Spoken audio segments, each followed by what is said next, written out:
Orkney is a step away from the modern world.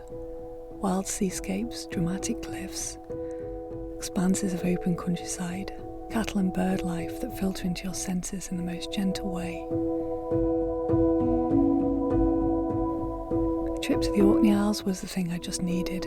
After a few busy weeks, I craved the open landscape again and became overwhelmed by my desire to create images of the islands that I so love. My solo trips inspire and motivate me to share with others the joy of creativity. I can't get along without these mindful moments to capture and share my creative vision.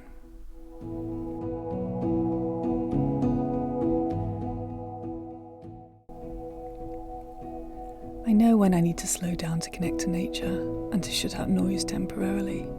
My body and mind tell me, and I've learnt to listen. I spent hours at Marrick Head just soaking up the sunshine and watching the clear, turquoise blue waters crash around the rocks below me.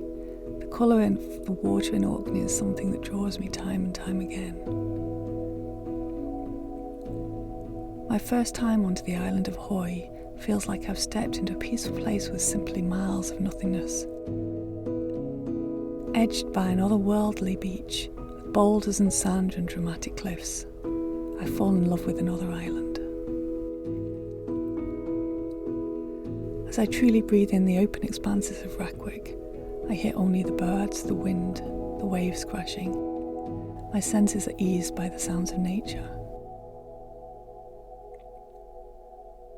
Giving myself the chance to connect to my own inner life without distractions, I can truly feel mindful, fully in that moment. The raw, sheer emptiness and the feeling of being back to nature, cut off from the world. My shoulders relax, my breath expands.